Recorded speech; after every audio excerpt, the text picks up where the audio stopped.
여러분의 삶 속에는 성령이 임재하고 있습니까? 그 증거들이 있습니까? 오늘 본문을 보면 발람의 세 번째 예언, 이스라엘을 축복하는 그런 장면을 보여주고 있습니다. 어떠한 축복을 하고 있는가? 하나님의 영이 그 위에 임하신지라. 하나님의 영이 그 위에 임하고 있습니다.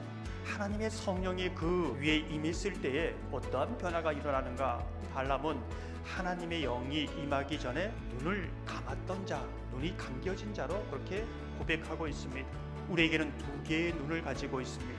하나님의 영이 임하기 전에 육신의 눈으로만 볼 수 있습니다. 하나님의 영이 임하기 전에는 영적인 눈으로 볼 수 없는 것이지요. 보는데 볼 수 없습니다. 듣고 있는데 들을 수 없는 것이지요. 이게 신앙의 신비입니다. 하나님의 영이 임할 때에 감겼던 눈이 열려집니다. 영적인 눈이 열려지는 것이지요. 봉해진 것이 제거가 되는 겁니다. 이제까지 한 번도 보지 못했던 영적인 세계가 열리는 것이지요. 하나님의 영이 임하면 영적인 눈을 뜨게 되면 어떠한 변화가 일어나는가? 하나님의 영이 임하면 하나님의 말씀이 들려집니다. 하나님의 말씀을 이제 들으면 지극히 높으신 하나님을 향한 지식이 생깁니다. 지식이 생기면 이제 눈이 열려서 전능자의 환상, 하나님이 보시는 그 세계를 보게 된다는 것이지요. 영적인 눈을 뜨면 예수 그리스도께서 나를 위해 죽으시고 부활하신 것이 믿고 깨달아집니다. 예수 그리스도의 부활을 보면서 사탄의 죽음의 권세가 완전히 깨어졌구나. 이제 죽음이 더 이상 나를 주장하지 못하는구나. 그것이 믿어지고 깨달아집니다. 이제 나의 모든 죄는 용서받고 내가 살아가는 것은 하나님의 자녀로 이제 살아가는 것이구나 믿고 깨달아집니다. 하나님께서 보여주시는 것을 보는 자는 삶에 어떤 영적인 변화가 일어나는가? 영적인 혀가 풀립니다. 육신의 혀를 가지고 육신의 일만 얘기했는데 세상 얘기만 했는데 영적인 혀가 풀리면서 하나님의 일을 말하기 시작합니다. 하나님의 역사를 선포하기 시작합니다. 내게 주신 그 말씀을 말하지 않으면 견딜 수 없어 말하기 시작하는 것이지요. 하나님의 말씀을 듣지 못한 사람은 말할 것이 없습니다.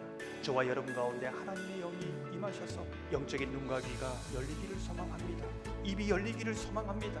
하나님께서 보여주시는 그 영적 세계, 하늘의 세계가 보여지고 깨달아지기를 소망합니다.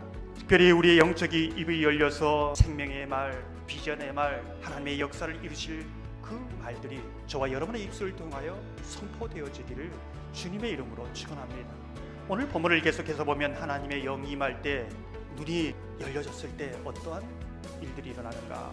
발람은 이렇게 영혼이 확 열려서 이제 이스라엘 백성들이 거하는 곳을 바라보고 있습니다. 우리는 의문이 가는 것이지요.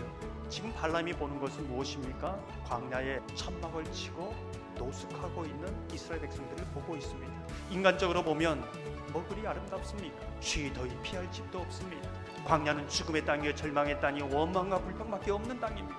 내일이 보장되지 않고 막막합니다. 근데 그 땅을 향해서 어찌 그리 아름다운가? 마치 물된 농상과 같은 곳이다. 물가에 심기운 백향목과 같아 시냇가에 심은 나무처럼 아름답게 보이는 것입니다. 어떻게 이래 보일까? 하나님 이스라엘 백성들을 그렇게 보시는 우리가 눈여겨보게 되는 것은 왜 하나님께서 발람의 입을 통해서 이스라엘 백성들에게 이것을 선포하게 하셨는가? 이스라엘 백성들은 광야 생활이 지치고 힘겹고 지금 자신들이 어떤 사랑을 받고 있는지, 어떤 은혜를 받고 있는지, 하나님이 자신을 어떻게 생각하고 있는지, 어떻게 보고 있는지 다 잊어버렸습니다. 오히려 세상을 부러워하면서 자신의 신세 타령을 하는 것이죠. 하나님은 하나님의 백성들이 하나님이 어떻게 그들을 보고 있는지, 어떻게 생각하시는지 그걸 알기를 원하시는 겁니다. 세상의 기준과 세상의 복에 따라서 자신을 비관하고 비교하는 것이 아니라 영안이 열려서 정말 하나님 보시는 눈으로 자신을 보며 얼마나 존귀하고 아름다운지를 보길 원하시는 것이죠. 우리가 예수 그리스도의 십자가의 능력을 믿을 때 어떤 사건이 일어나는가? 앞으로 생명으로 옮겨지는 것이 아니라 생명으로 옮겨졌습니다. 내가 예수 그리스도의 복음을 믿는 그 즉시 나는 하나님의 자녀로서 그리스도 옆에 자리에 앉아 있는 겁니다. 예수의 생명을 다시 받는 거지요. 이 땅에 살아가는 것은 예수의 생명을 가지고 하나님의 자녀로 살아가는 겁니다. 그것을 복음이 말하고 있는 겁니다. 그렇게 하나님이 우리를 보실 때 얼마나 존귀할까요? 오늘 내가 살아가는 것은 하나님의 자녀로서 예수의 생명을 가지고 살아간다는 것, 그것이 복음이 선포하고 있는 내용입니다.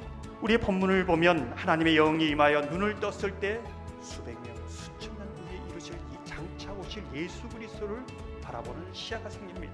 우리가 영적인 눈이 열릴 때에 예수 그리스도께서 우리를 향하여 걸어오시는 것을 보는 것입니다. 영원히 주님과 함께 살 것을 사모하게 되는 것이지요.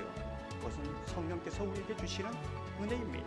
저와 여러분에게 하나님의 영이 임하셔서 영적인 눈과 귀와 입이 열려서 하나님이 보여주시는 새로운 우리의 삶, 새로운 하늘의 세계를 보시는 그런 은혜가 있기를 소망합니다. 주님이 주시는 그 성령을 통하여 장차 영원히 하나님과 함께 살 우리의 자리, 우리가 구원받을 때 정해진 우리의 자리를 향하여 사모함으로 한 발자국 한 발자국 영적 순례자로 살아가는 저와 여러분의 삶이 되시기를 주님의 이름으로 축원합니다.